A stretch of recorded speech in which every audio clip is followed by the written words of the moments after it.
when the aliens are trying to talk to them. This is the area that is specifically affected by the aliens' telepathy.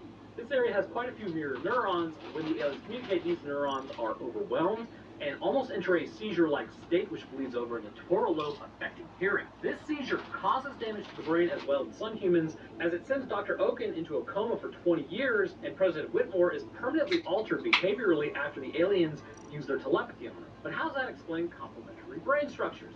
Taking a look at the alien's head, we can see that specifically the area of the parietal lobe above their temporal lobes fan outwards. It is entirely possible that their telepathy sense that has been seen in humans to influence these computers is much larger and therefore potentially much more capable of being utilized in a way to communicate rather than just background function. And this is kind of, again, this kind of runs back to what we were talking about as far as humans ascertaining information from other humans based on micro expressions, but also it could be mirror neuron from one brain to mirror neuron in another brain connection that allows information to be passed, which would technically speaking be in very primitive form of telepathy. But when interacting with humans, it's not that they're really trying to destroy our brains, but just by communicating with our more primitive organ by comparison, it would be like yelling into a newborn's ear at full volume their entire life.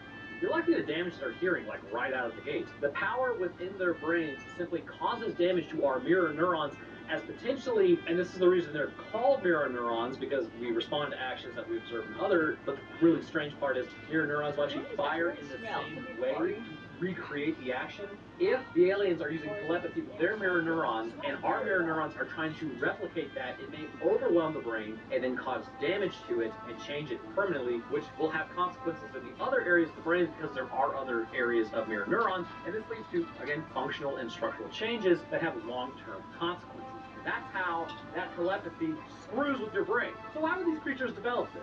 Well, it may be possible that on their planet, given that they do make noises, that they communicated in a way that we do, by body language and speaking. Obviously, they would have to be social, which social ability seems to actually spawn the creation of mirror neurons, as those are important. But as they learn about their own physiology, they may have enhanced these areas of the brain for better communication. It should also be noted that they run as a hive mind of sorts, as well as with a queen, meaning that communication from her may have over time enhanced this area of their brains naturally, well beyond humanity's more individualistic experience. And why would it be more important to communicate to another brain directly? This is how you can sum it up so easily. So if I'm trying to explain to you something, yes, I can use words, I can use my hands, but I may not be able to actually give you all the information that you need. For instance, let me sit here and ask you to describe the color green without using the word green. It's impossible. But if I could beam that into your head from my head, I could explain it perfectly. That's why telepathy goes well beyond just speaking communication. So the president asked about a peace between the aliens and the human, and the alien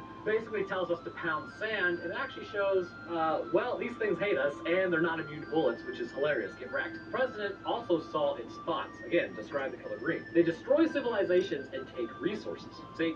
Like, that's the thing. There are so many other asteroids and other planets to do that to. It seems a little ridiculous to go after a rare habitable planet, but the president agrees. Let's go ahead and nuke these things.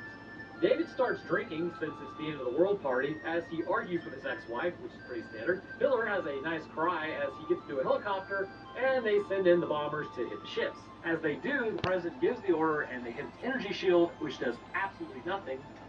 Because energy shield, it stops concussive and energy particles. At this point, somehow, in that entire field of destruction at El Toro, Will then finds his girlfriend, what are the odds of that?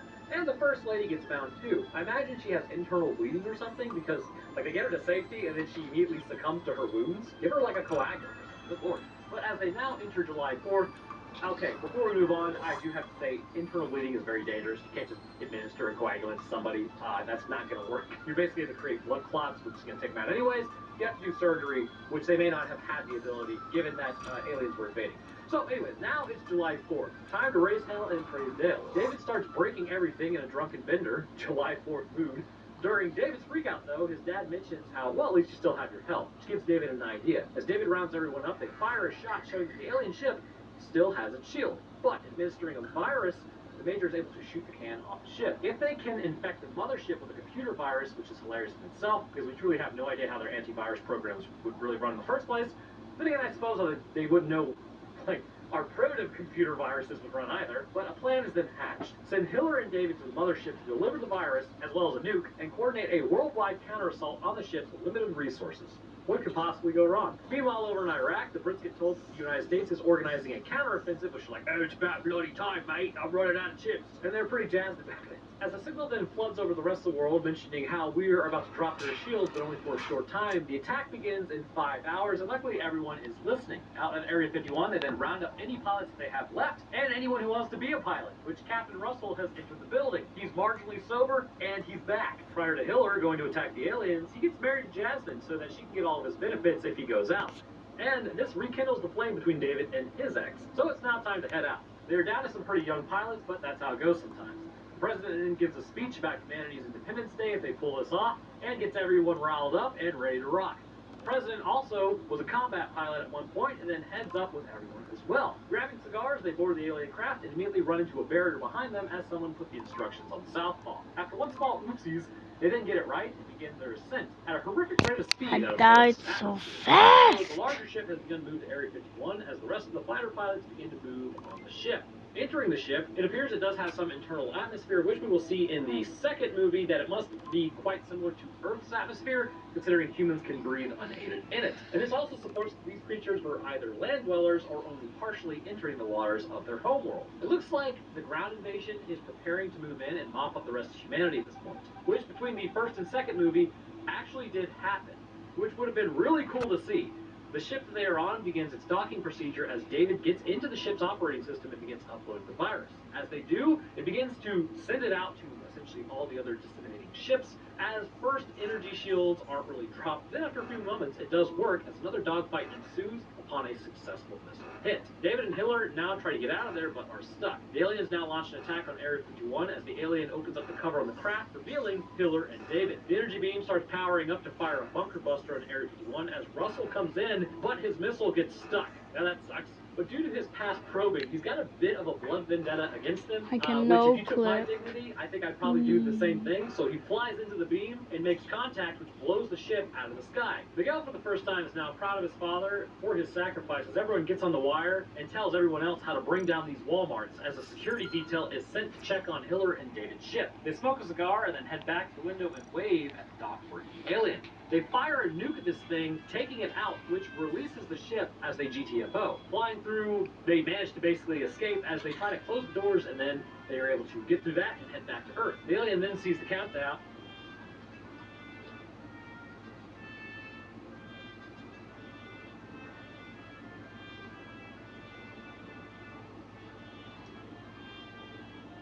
So I think it's fair to say that Kevin Costner's career has been a bit of a roller coaster ride over the years.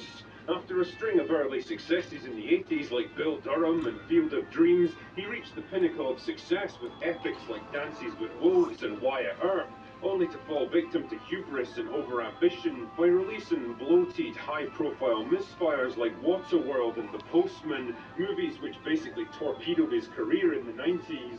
But lately, he seems to have been going through a late career resurgence by playing gruff, no-nonsense patriarchs in shows like Yellowstone, only to part ways with the showrunner for unspecified reasons, so that he could concentrate on directing and starring in the kind of Western epics that first made his career. And the Western epic du jour in this case happens to be Horizon, part one of a scheduled quadrilogy of movies set in a frontier town before, during, and after the American Civil War. Apparently Costner's been trying to get this project going for more than 30 years now.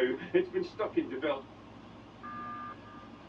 Nonsense patriarchs in shows like Yellowstone, only to part ways with the showrunner for Why'd you ring the bell? We just started.